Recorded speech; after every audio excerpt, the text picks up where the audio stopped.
London শুধু রাজকীয় প্রাসাদ, ব্যস্ত রাস্তাঘাট আর আধুনিক স্কাইলাইনের শহর নয়। এই শহরের বুক চিরে বয়ে চলেছে এরকম অসংখ্য খাল বা ক্যানেল।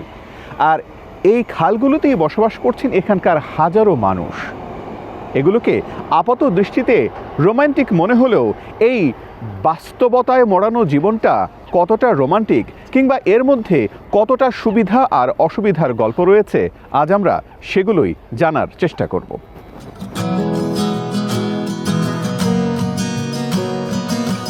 লন্ডনের খালগুলোর ইতিহাস মূলত শিল্প বিপ্লবের সঙ্গে জড়িত।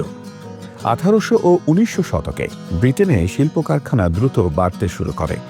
কয়লা, লোহা, খাবার দাবার ও কাঁচামাল পরিবহনের জন্য তখনকার সবচেয়ে কার্যকর মাধ্যম ছিল খালপথ। সেই সময় তৈরি হয় রিজেন্টস ক্যানেল, গ্র্যান্ড ইউনিয়ন ক্যানেল সহ আরও অনেক খাল। আর এখানেই চলত লম্বা ও সরু নৌকা বা ন্যারো বোট। তখন নৌকার মাঝে থাকতেন নৌকার মাঝি ও তাদের পরিবার। খালি ছিল তাদের বাড়ি, কর্মস্থল ও জীবনের সবকিছু। ধীরে ধীরে রেল লাইন ও সড়ক ব্যবস্থা উন্নত হলে খালপথের বাণিজ্যিক গুরুত্ব কমে যায়। অনেক নৌকা পরিত্যক্ত হয়। কিন্তু বিংশ শতাব্দীর মাঝামাঝি থেকে মানুষ আবার নতুনভাবে খালের দিকে ফিরতে শুরু করে। এবার আর কাজের জন্য নয়, বসবাসের জন্য। আধুনিক লন্ডনের ঝাঁ চকচকে আভিজাত্যের মাঝে একদম ভিন্ন ধরনের মানুষদের দেখা যায়, যারা এই জলজীবন বেছে নিয়েছেন। লন্ডনের বাড়ি ভাড়া অত্যন্ত বেশি।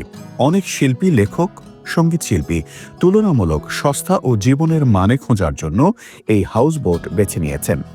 সেই সাথে তরুণ পেশাজীবী ও দম্পতি যারা শহরের কোলাহল থেকে একটু আলাদা কিন্তু শহরের ভেতরেই থাকতে চান, তারা খালের জীবনকে আকর্ষণীয় মনে করেন। অনেকেই অবসরের পর ধীরগতির প্রকৃতি ঘেঁষা জীবনযাপন করতে চান। নৌকায় থাকা তাদের কাছে স্বাধীনতার প্রতীক।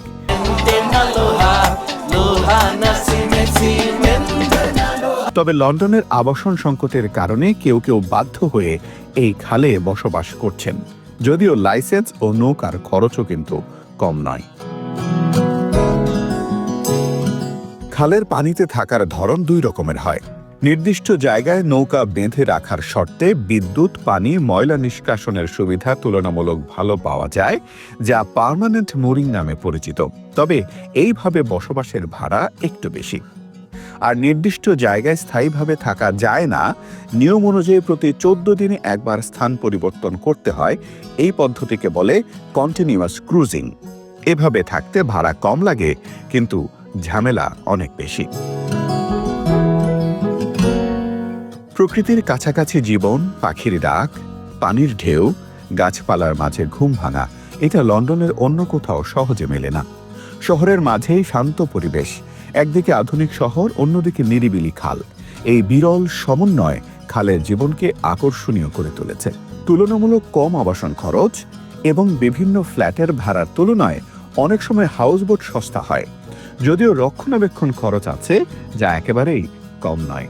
নিজের ঘর নিয়েই এক এলাকা থেকে আরেক এলাকায় চলে যাওয়ার যে স্বাধীনতা, সেটা অনেকের কাছেই স্বপ্নের মতো।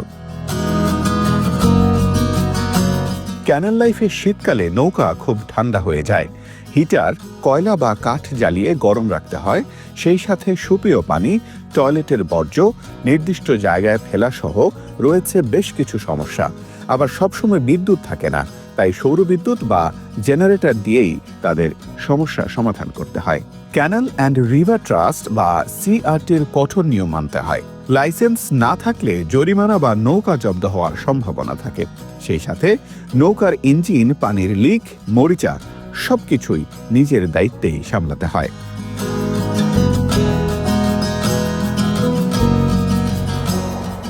লন্ডনের খালের এই ভাসমান জীবন আজ আর শুধু কোনো রোমান্টিক গল্প নয়, এর সঙ্গে জড়িয়ে গেছে এখানকার আবাসন সংকট এবং মানুষের জীবনযাত্রার ব্যয়। আর এই জীবনযাত্রার যে টানাপোড়েন, তার মধ্যে দিয়েও কিন্তু মানুষের এই খালের ভাসমান জীবন এবং এখানকার নাগরিকের সংখ্যা বাড়ছে। তবে খালের জল কিন্তু সীমিত, আর মানুষের চাহিদা অনেক বেশি, তাই ভবিষ্যতে এর নিয়মকানুন আরও কঠোর হতে পারে। তারপরও এর মধ্যেই মানুষ খুঁজে নিয়েছেন এক টুকরো স্বাধীনতা কিংবা জীবনের মানে। জাহান অরণ্য, কালের কণ্ঠ, লন্ডন, যুক্তরাজ্য।